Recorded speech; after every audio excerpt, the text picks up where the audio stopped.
Secular Yakking, episode 73, November 1st, 2016, Atheist with YUZIMA, Philip. I believe that the natural is supreme, that from the infinite chain no link can be lost or broken, that there is no supernatural power that can answer prayer, no power that worship can persuade or change, no power that cares for man. Robert Greene Ingersoll. Exploring the intersection of politics, science, culture, and history from a secular perspective. It's Secular Yakking with Robert and Tom, the dynamic duo of obscure secular media. Hey, welcome back, everyone. Hope we had a wonderful week. I know I did. So with me this week again is Tom. Hello, everybody. And Kerri. Hi. So we're all together again. How convenient. Like one big happy family. It's like we have a show or something. Maybe. Right? All right, I suppose we should just, kind of get into things. Yeah. We'll dive into it. So we have a lot of Twitterers this week. Yeah. We have Ruth White Cabell. Looks right. Mitesh Patel. Maybe? Sure. Yes, I agree. Okay. I Love the Devil. Me too. I think Nice. someone just wanted me to say that. We have Trav Mamone, Cohen Griffin, Runo Promo, Arialism.net, Dre Gibson, Native Stone, and Tanya Leach. That's a lot for 1 week. That is a lot for Yeah. 1 week. I mean, quite a few of these came up today, which is kind of cool. Yeah. Dre Gibson, in fact, just started a podcast, which I'm going to try and listen to. I've listened to one episode so far, and it sounds pretty good. It's called Another Atheist Podcast. Oh, Nice. I've heard of that. Yeah. So it sounds pretty good so far, so I'm going to check into it a little more. Maybe it'll go into my regular rotation. Who knows? Awesome. And I see here in the notes that we have no iTunes reviews. Yes, and which Yeah. makes us starve because podcasts live on iTunes reviews. And speaking of iTunes reviews, so last week with the weird, funky name, right? Uh-huh. We couldn't figure out how to pronounce it. So that was actually Matthew O'Neill. Oh. Oh. And Okay. that was apparently his AIM profile, like way back in the day. Back when Wow. AIM was a thing. Yeah, he messaged me the next day, and he's like, that was me, right? And I put it together because if you go look at it, it says it's Emo Neil, so it's Emo and then O'Neill. Yeah, That makes sense now. yeah. All right. So thank you, Matthew, for that, and thank you for the message the next morning telling me what an idiot I am. Well, that certainly clears a lot up. It does. So anybody got anything going on? The stories? Kerri, I think you said you had a I think quick I one. had one that not entirely relates to the topic we're going to talk about super soon. But, so, for Halloween last night, I went with my best friend and her girlfriend. And, they've been dating for quite some time, which is just awesome. And, so her girlfriend has a grandmother who's majorly homophobic, and we all just don't want to deal with her, but we had to because she had to visit her at a church, which is Ooh. all fun. And I just don't like churches in general because, I don't know, they just always seem to, like, creep me out. Are you going to burst into flames or something? Who knows? All right. I don't know, but but yeah, so we went there, and I didn't burst into flames, surprisingly. Good. But yeah, she like met all of us, and she doesn't like Bree whatsoever. But Bree just finds it hilarious because they're dating in secrecy, and so she'll be like, she even said, be like, oh, you know what? You're gonna find a husband someday, and it'll be great. You'll have amazing children. And Bree's just like, they're both trying to hide their laughter, and it's great. But yeah, I mean, it's just horrible that, like, she is so homophobic Like, I just don't like it. It's always sad. It's always sad when people feel like they have to hide things like that from family members. Yeah. But Yeah. Yeah. joke's on you, homophobic grandma. Right. Speaking of homophobic, horrible things, Mm-hmm. let's move on to our first story. Indeed. So, I had a story. Oh. I had a story, Robert. of course you do. You Okay. killed my segue. All right, fine. I did. I always do. I will crush. No, it's fine now. It's fine. No, I'm going to go see Richard Dawkins and Sam Harris tomorrow. Oh, up that is in right. Los Yeah. Angeles. I'm pretty Nice. excited about that, so I'll probably talk about that next week on the show. That's Cool. awesome. And if there's a question and answer segment, I'm going to do my best to get a hold of the microphone. Good for you. Good. Make sure to pimp us out as much as possible. Oh, Indeed. absolutely. Sam Harris and Richard Dawkins. Do you listen to Secular Yakking? Because I You feel like you should. should. Yeah. We haven't taken them on yet. Maybe we should. I don't know. Maybe. Yeah. Maybe. Well, if he stays off Twitter, we'll be fine. All right, you can go to your segment now, I guess. All right. Last year, Mississippi passed a law that allowed for open discrimination of pretty much anyone if someone has a, quote, religious objection. Mm-hmm. This was specifically targeted at same-sex marriage. The measure allowed churches, religious charities, and privately held businesses to decline service to people whose lifestyle violated their religious beliefs. Individual government employees may also opt out, although the measure says governments themselves must still provide services. Oh, wait, how does that work? I was trying to figure that out. I guess, let's say someone was a social worker, right? They could decline to work with a client, but the social services department would have to find someone that would work with the client. Is my assumption. But if nobody will. Right, and that lies the problem, which is why the U.S. District Court ruled the law unconstitutional. Oh, yeah, good. I mean, Obviously. not just that, but, like, it just seems to, like, waste time to look for another person. I Right. don't know. Just to me, it seems to just waste time. And money. Yeah. Yeah, exactly. Taxpayer money. Yeah. Mhm. They ruled it unconstitutional because they say it preferred beliefs and creates unequal treatment for lesbian, gay, bisexual, transgender people. Thanks for stating the obvious. Right. Well, Right. sometimes you have to. Yeah. Because sometimes governors of states like Mississippi don't take that as a final answer. Yeah. In fact, the governor of Mississippi wants to appeal the decision. Mm. Yeah. Imagine that. This happened to be his pet project. Oh. Oh, yeah. That's how it always goes. Yeah. Mhm. But the attorney general, who would usually do this type of work for the state, denied that course of action. He doesn't want to do an appeal because he doesn't agree with the law. He thinks it's unconstitutional, so he's not going to fight it. Well, they'll also lose in court because Yeah, the oh, absolutely. Mhm. or not the Supreme Court, but the district court already ruled it unconstitutional. Like, Well, that's not how. it's pretty obvious the Supreme Court will rule this unconstitutional. Yeah. I mean, there's just no way this could stand up. It's another version of those religious freedom laws, only this one is really ridiculous. Isn't it? I think it's North Carolina or South Carolina has a similar. HB2. Yeah. Yeah, that's North Carolina. It's a little similar. Yeah, it's kind of the same thing, which that will be destroyed as well. Yeah. But since the attorney general won't do it, the governor has decided to hire private attorneys, including some working for Alliance Defending Freedom, an Arizona-based Christian legal group that helped write the measure. What? Yeah. So he's using state money to hire an overtly Christian legal group. He's using state money or he's using his. It's going to. Salary. Oh, I'm not sure if he's using his salary, but usually in these cases, the state's going to have to pick up the bill, regardless. Yeah, you can't hire a private attorney to sue on behalf of the state. There's no way you can do that. Well, Yeah. he seems to think he can. Okay, so anyway.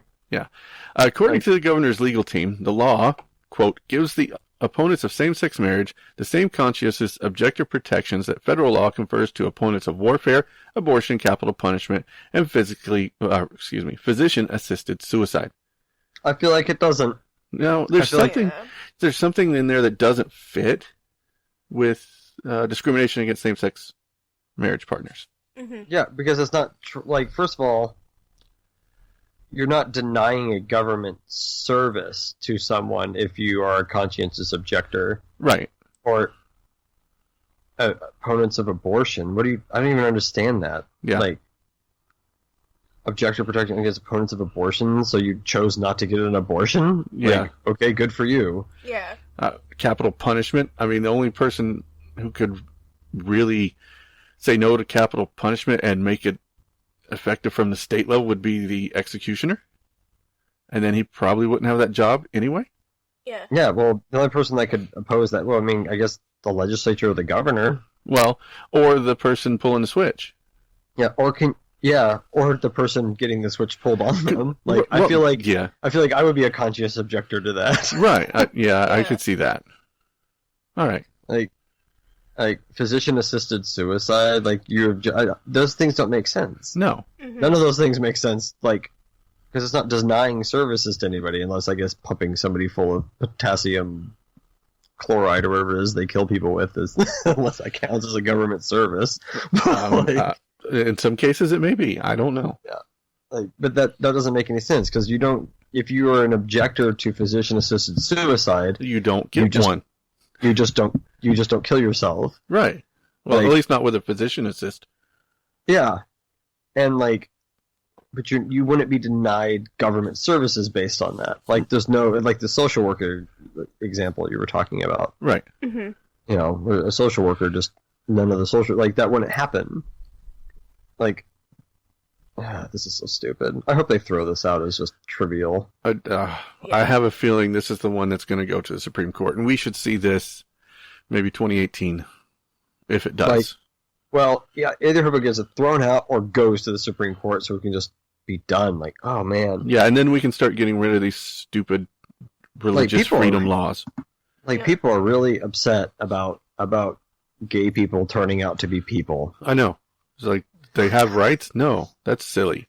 Like, no, and then I hope this doesn't turn into like a Roe versus Wade thing where they try for the next 40 some odd years to like circumvent it somehow. Oh, you know they're going to. Oh yeah, like, ugh. Now I'm upset. All right. How about I upset you some more? Okay. By telling you that priests in Louisiana do not have to report child abuse. What? Continue. Okay, the Louisiana Supreme Court has ruled that Catholic priests are not mandatory reporters of child abuse when administering sacramental confession. What? So, you know, when you go into the box to talk to your priest, Mm-hmm. that's supposed, in general terms, that's supposed to be privileged information, right? That they have the clergy clause and a lot of stuff that says they don't have to report what goes on in there. Well, now they're saying that priests don't have to report child abuse, even though normally they would be mandatory reporters. So if a child came up to a priest not in the box Mm-hmm. and told them they're mandatory reporters, but because we're talking them in a confessional box, they no longer become mandatory reporters. Mm-hmm. This is like when you if you confess to a murder in in confession. Right. But even in cases like that, can't they subpoena them? Like, I'd have to look into that, but there's something that tells me that they can subpoena them, but there's, in certain places like this, there are the clergy exceptions that allow them to use this. Kind of like when, so you're talking to your psychiatrist, there's the patient, doctor confidentiality, right? right. It's similar, only they're using only religious basis on it. Hmm. So the other people don't get this same exemption. So psychiatrists won't get the same exemption on child abuse. Yeah. So basically, you can beat your kids as long as you don't tell anybody. Well, you can tell the priest, Yeah. but he doesn't have to tell anybody because Jesus. So long as you tell them in the confession box. That's the stipulation. That's disgusting. Because according to what I've read, the people that supported this ruling said that Are terrible human beings. are terrible human beings, yes. And they said that if we didn't have that protection, people would stop going to confession. Like, because you can't go in there and talk about how you abuse your kid? Yeah, basically. And you're super sorry about it, but you'll do it next Sunday? Yeah. You know, how many Hail Marys for, beating up my child? Yeah. Yeah, and that's basically what it comes down to. Wow. All right, so here's what the actual ruling says. Yeah, With respect to mandatory reporters, notwithstanding any claim of privileged communication, any mandatory reporter who has cause to believe that a child's physical or mental health or welfare is endangered as a result of abuse or neglect, or that abuse or neglect was a contributing factor in a child's death, shall report in accordance with Article 610. Yeah, that's the law. That's the law, but the court says any communication made to a priest privately in the sacrament of confession for the purpose of confession, repentance, and absolution is a confidential communication under code, etc., etc. And the priest is exempt from mandatory reporter status in such circumstances by operation of Louisiana Child Code, such and such. Because, quote, under the tenets of the Roman Catholic Church, he has an inviolable duty to keep such communications confidential. So this is even like specifically protecting Catholics. Right. Mm-hmm. Yeah, the ruling was on a case of a young woman who told Baton Rouge area Catholic priests that a longtime church parishioner was sexually abusing her when she was 14. And the priest did nothing to stop or report the alleged abuse, so they sued the Catholic diocese. So that's what this ruling comes from.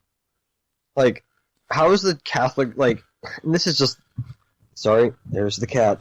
Every episode, there he is. He's like chewing on my phone cable. Hang on 1 second, people. Things are going to get weird. I better write that down. No, it's fine. I feel like you should just leave it in there. All right. Just leave it in there. Like, right. The cat always, if I kick him out of the room while we record, he'll just sit at the door and cry the whole time. But if I let him in, he like tries to eat everything. Like, he's such a pain. Mm-hmm. Like, the usual. I don't remember what I was saying now. Thanks, Rafiki. Way to break up the show. This is Matthew the Apostle. If you need a quick update on the black-collar crime from around the world, tune in to In the Name of God, the podcast, where I'll run down the most obscure news stories of those proclaiming a faith in God.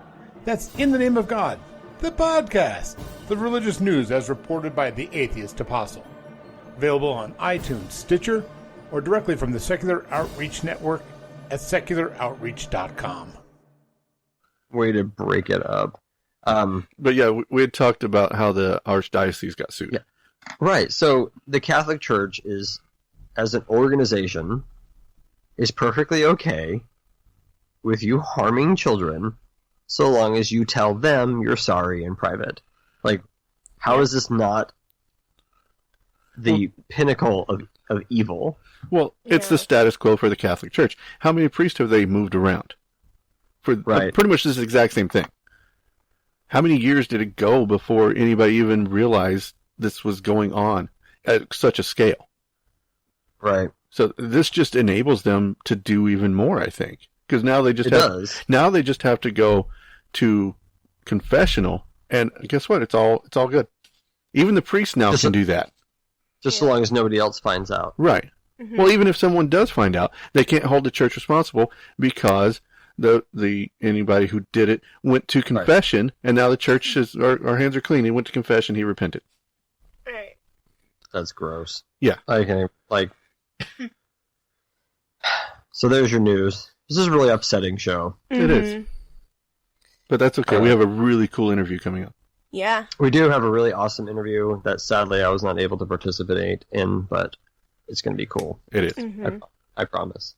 Has In God We Trust invaded your town? Are you tired of government officials who want to plaster In God We Trust on taxpayer-owned property? Are you afraid because your local sheriff placed an In God We Trust decal on the patrol cars? We are here to help. The original motto project is for those who feel the separation of church and state is an important issue and should be honored regardless of your belief or lack thereof. Theists, non-theists, and all free thinkers are welcome. We need your support to show politicians that diversity exists within our nation, and their promotion of a monotheistic religion and push for theocracy will not be tolerated. Stand up and be heard. Join us at originalmodel.us. Also, we haven't done a book of the week in a while. Okay. So I'm going to kind of break with my own tradition here. I'm going to recommend a work of fiction.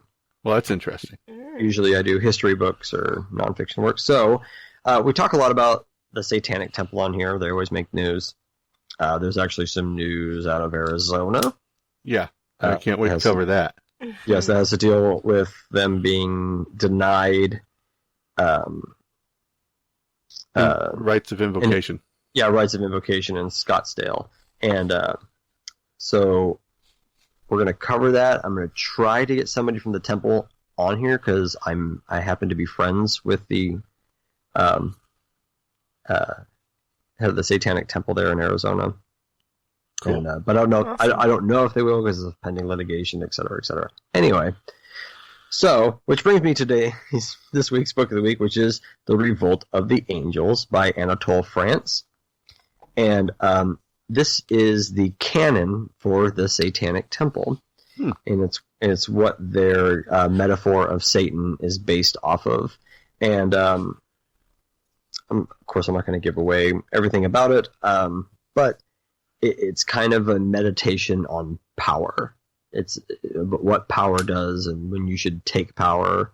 I highly recommend it. It was written in 1914, so it's kind of got that old style, very like Dickens-esque kind of. So cool. Some of it you kind of have to trudge through, but it's really great. And I highly recommend it, especially for those who are interested in the Satanic Temple and kind of what they're about. Read The Revolt of the Angels, and you'll kind of jump into the mindset of the Satanists. Very cool. I'll have to check that out. Yeah.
Today on Secular Gackin', we have a wonderful interview.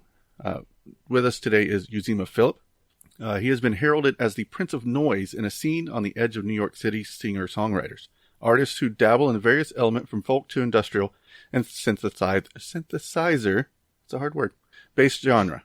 YUZIMA has done this, but with his own version of industrial noise-influenced post-punk with strong melodies, wide-range sound rounded out by experimentalism. YUZIMA channels inspiration from his unlikely childhood in the Gun Hill projects in the Bronx, a new recording format, the Insta album, and being a queer person of color into a big, ambitious sound. Welcome to Secular Gackin'. Yeah, welcome. Hey, thank you for having me. Oh, absolutely. Interestingly, I ran across your song, your most recent song, because I have a lot of Google search programs going on, and one of them happens to be the word atheist, oddly enough. All right. And yours popped up, and I'm like, wow, this is really cool. We got because we don't get a whole lot of musical artists who use atheism in their music. I mean, I totally, yeah. So I was like, well, let's check this out. I want to see what it is, and I thought it was kind of cool. I'm not. Thank you. Yeah, I'm not a huge fan of industrial rock. I'm more of an EDM kind of guy, but your sound is really good because you're kind of right there on that edge of that. Yeah. Okay. So, but let's talk about your music. Can you elaborate on the Prince of Noise and what exactly the genre of your music is? You asked me like the hardest question that I'm not prepared for at the moment. Like, oh, what genre are you? Like, oh, wow. Yeah, so, genre is kind of like a label that you put on it. But, I guess rock, but traveling through noise, industrial, and folk music, but still with, melodies and with, creating kind of like a vision, a picture, and experimenting. Right. So, yeah. Yeah, I definitely got that listening to your music because I listened to a lot of your tracks, and like I said, I found them pretty interesting. So I might start listening to a little industrial if this is what it's more like. You know what? It's not though, because industrial. That was a label I kind of got because of a review I got by Louder Than War, a British blog. And I did something called Sound Opera Project 1, and they reviewed it, and they were like, this is the best thing from industrial music. And I was like, oh, I'm an industrial artist. But I mean, so that's bad. But, it's like, well, I just took it, and ran, it's like, okay. And it is sort of kind of what I do. So they got it right, where I do listen for hard, angular kind of sounds. And then I add soul, and add, kind of life to it. Yeah. So, marrying the two things together. Yeah, it definitely works for me. I mean, like I said, I'll probably look into a little more of this if I can, because I do like listening to music. So, yeah. All right. So let's talk about your background, maybe your childhood, and maybe your conversion, if you had one. A conversion to your non-belief or how would you describe your non-belief and things like that? I would say that it isn't really anything.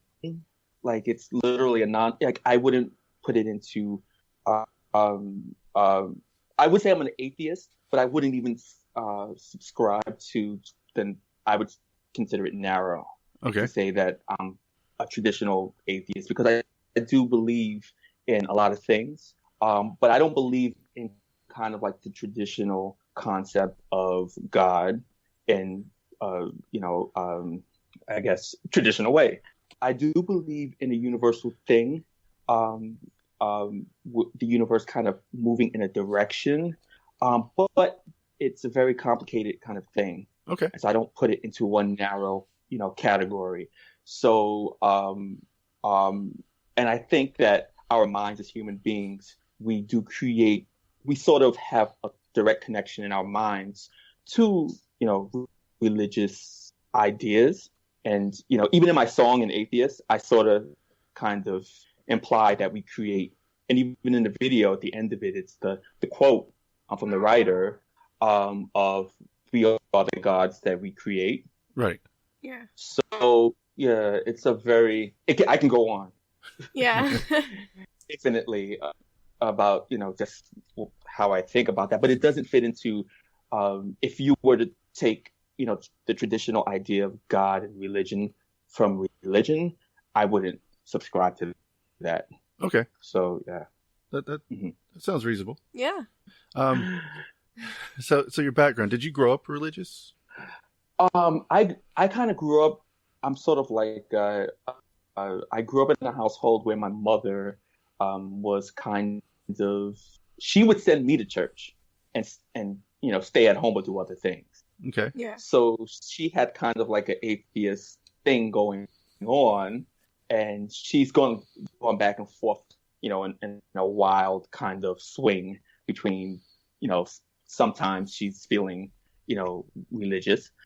Sometimes she's feeling, she would, speak about the fire and brimstone preachers and how much she really disliked that. So I was sort of, fed that growing up, that duality of the two things of, my grandmother was the one who was religious. She was the one who, I grew up in the Catholic church. So my grandmother would, she and I would go to church together. But my mother and I never once ever went to church together. So that shows you kind of, where I come from. That's kind of similar to my story. I grew up kind of Southern Baptist. My grandfather's Southern Baptist preacher, but my parents never went to church.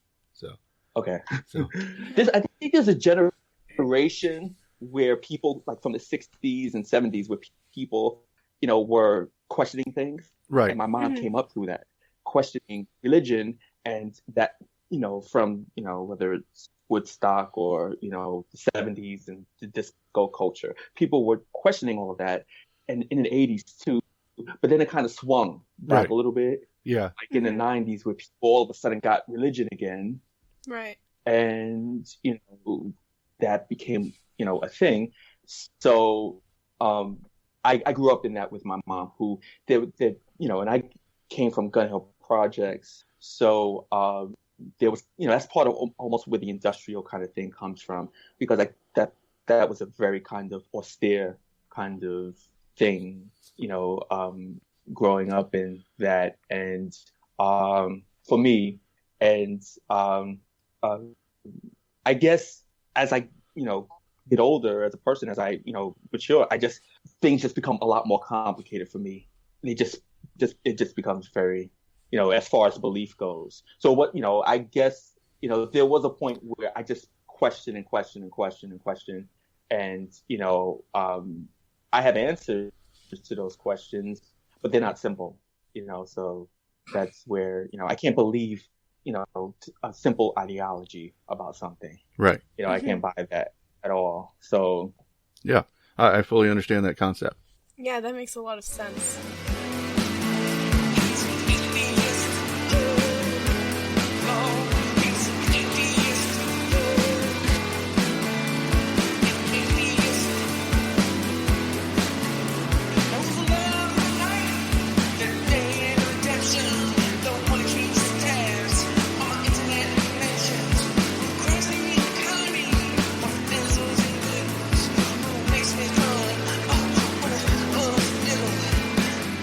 The secular community has what we call an issue with people of color being underrepresented, right?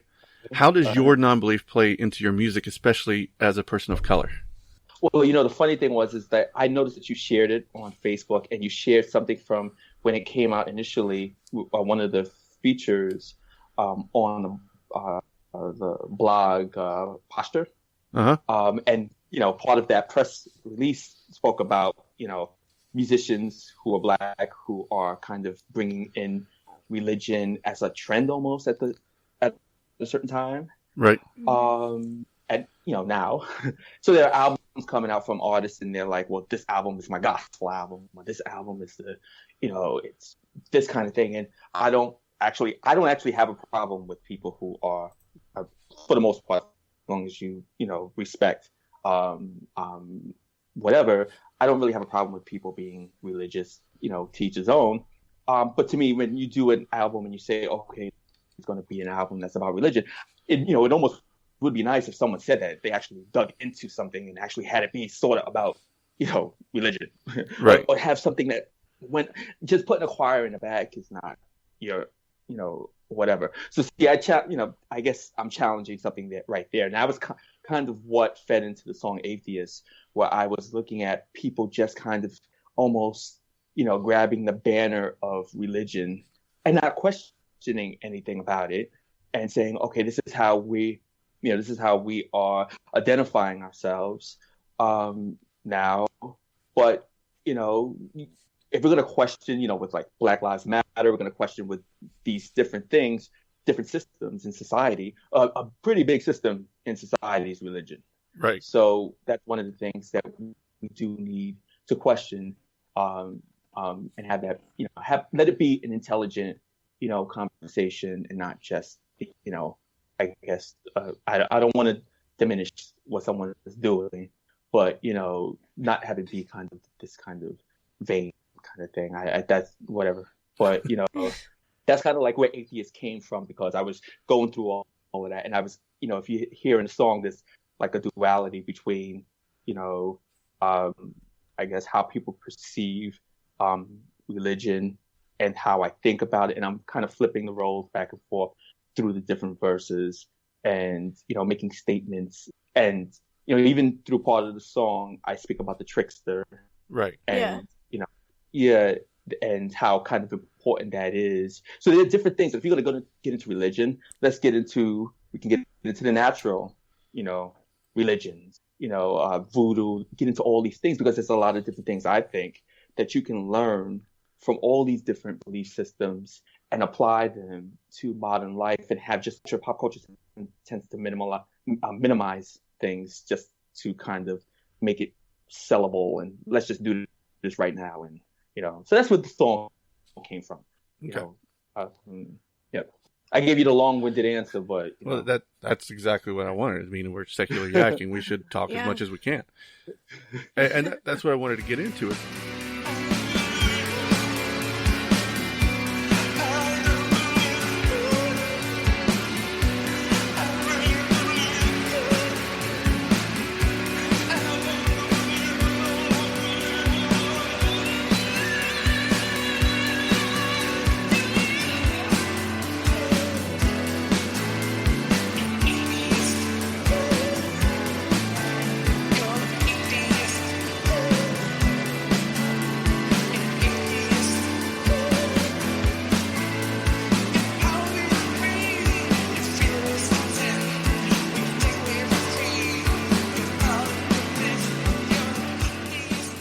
So you talked a bit about the inspiration for the song. What about the inspiration for the video? Because that's interesting on its own.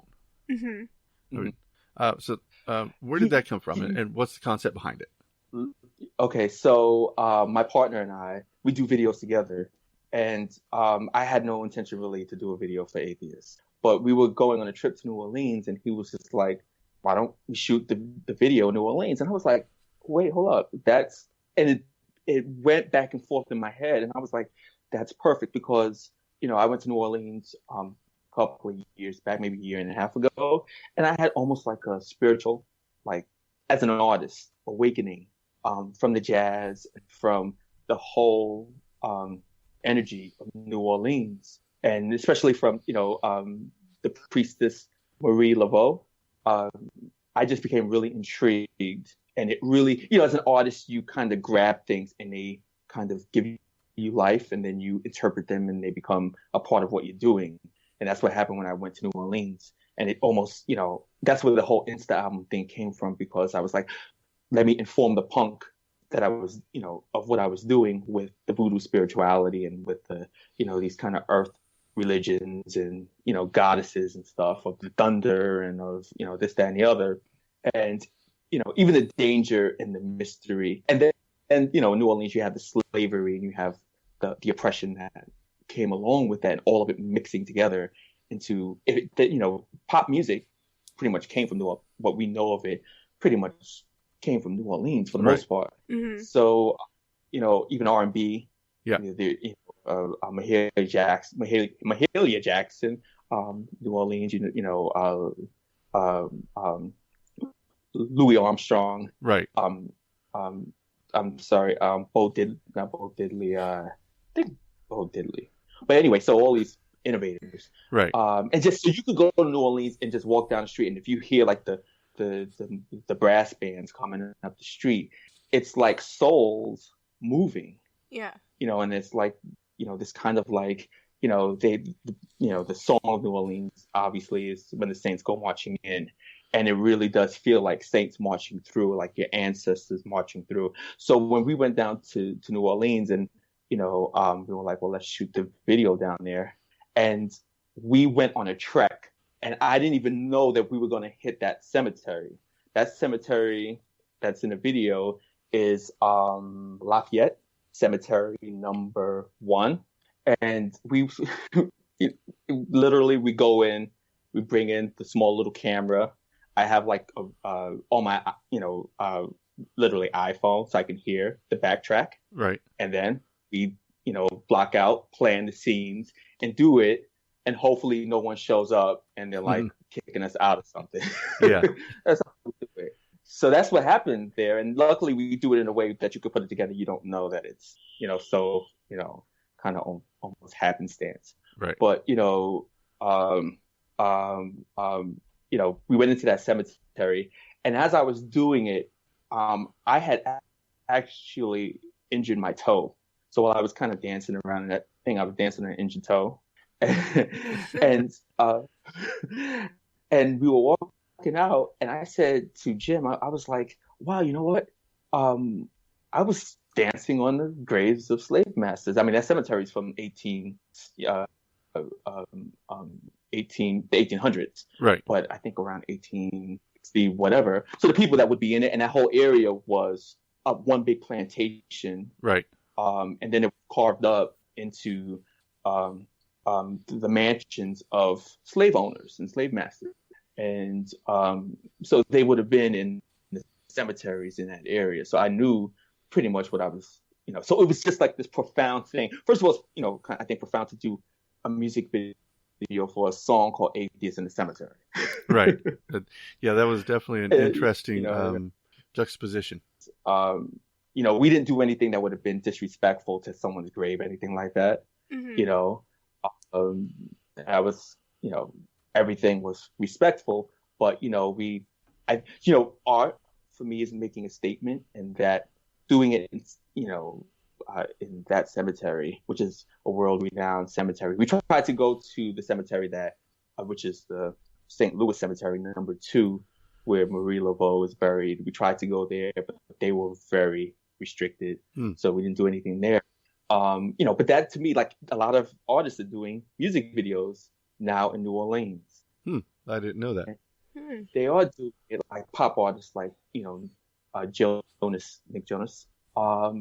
And not talking about his video, but in general, what I see from the videos is that they're, on Bourbon Street and they're hanging out and this, that, and the other, but they don't really get into the real thing that is, New Orleans, and that spiritual vibe that is New Orleans. So, and to me, part of spirituality is kind of like, a duality of, okay, if I can say that, in a song, Atheist, where I'm challenging, and then I'm, doing this weird back and forth challenging, but, repurposing the idea of, the creator or whatever, to do that in New Orleans, and with the history with, voodoo, and to use that, because there's definitely in voodoo, and, like,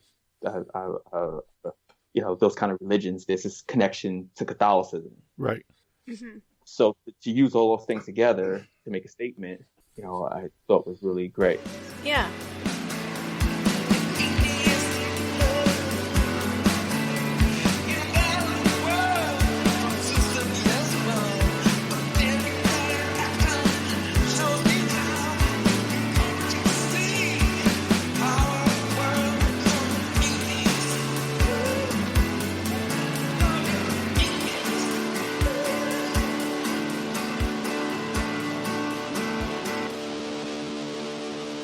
What do you hope people get from your music? Well, I think from a song, from Atheist, sometimes, and I've said it before in the past, the music industry can be such like a factory, and it's not just, with, major artists or this, that, and the other, or indie artists. It's just in general, there's love songs, there's this, there, how many different ways can you make a traditional love song, and what's the quirky way people are making a traditional love, or how edgy can you be about it, but as an artist, as a true artist, you have to have something in you that you're has to come out, and because it has to come out, usually it's not something people have seen before, so you're like illuminating something, and you're bringing something to people that they haven't seen before, and that's what really a true artist does. So it's not, it's a message, it's a language, it's a way to communicate. So I hope you can take 2 steps. You can look at the status aspect of, of where you saw the song and on what website you saw the song, who's talking about it, but then you can just have that one-on-one connection with the art and take something from it. And so that's what it's about. Cool. That's a pretty good answer. Thank you. Yeah. So do you have any plans for any upcoming songs? Anything in the works? Well, part of what it is just the way that the industry is right now, where you almost have to play it by ear. And, Atheist, the single came out several months ago. And then the video came out after we came back from New Orleans. So like a week ago. So, I want to keep on promoting that. But while I'm doing that, obviously, I have things going on in my mind about, okay, what should a project be? What should the next thing be like? What, really coming from, the essence and of creativity and saying, okay, this is what the next thing should sound like. This is the next statement, that I should make. So, it's a mixture of the two, of working what I'm doing right now. And then as I'm doing that, having the next thing kind of get itself together, in my head and then,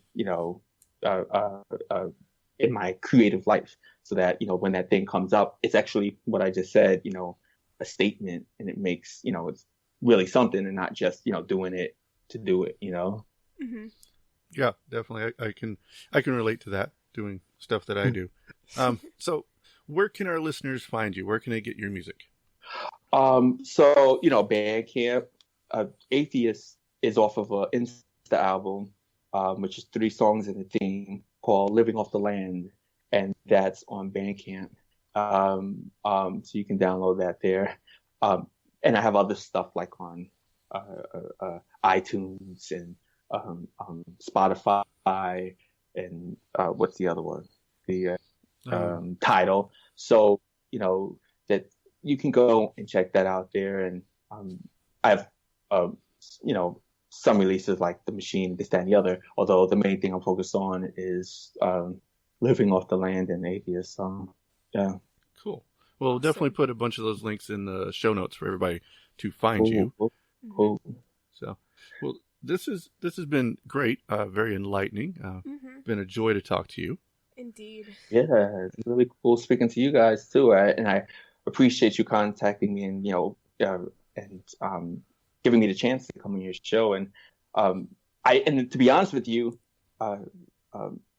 you can do different types of podcasts and stuff, but really to do one dealing with atheism and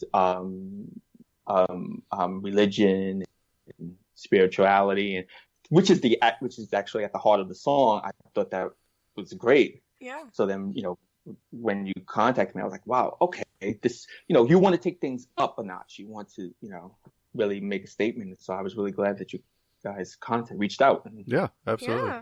Yeah. Our tagline is the dynamic duo of obscure secular media. So it's what we do. Yep. Cool. So yeah, it's been great talking to you. I look forward to some new stuff coming out from you. Yeah. And maybe we'll be in contact soon. Well, definitely. Let's stay in touch, and I'm going to check out and keep up with you guys, and I'm sure you'll keep up with me, and absolutely move along through life, right? Yeah, cool. Yeah. All right.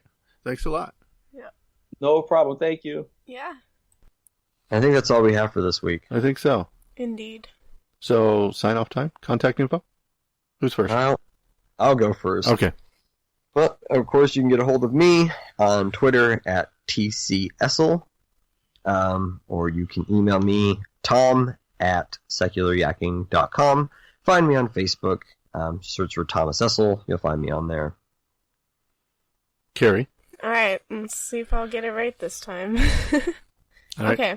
So you can email me at Kerri@secularyacking.com. Yep. Okay. And then I'm on Twitter, and it's KRNightmares99. And that's She got it. She got it right. Yes. Clap. Very cool. All right, so I guess it's my turn. You can get me at robert@secularyacking.com for email. Twitter at The Motto Guy. Facebook, Robert The Motto Guy. And I suppose I should probably start putting out our Twitter information since I forgot to do that. At Secular Yakking is the main show Twitter. And of course, podcast at Secular Yakking if you want to just reach us. And then we have Facebook and all sorts of cool stuff you can check out. Yes, and we want to thank our guest again, YUZIMA Philip. Thank you for coming on and interviewing with us. We really appreciate that. And with that, goodbye, people of the internet.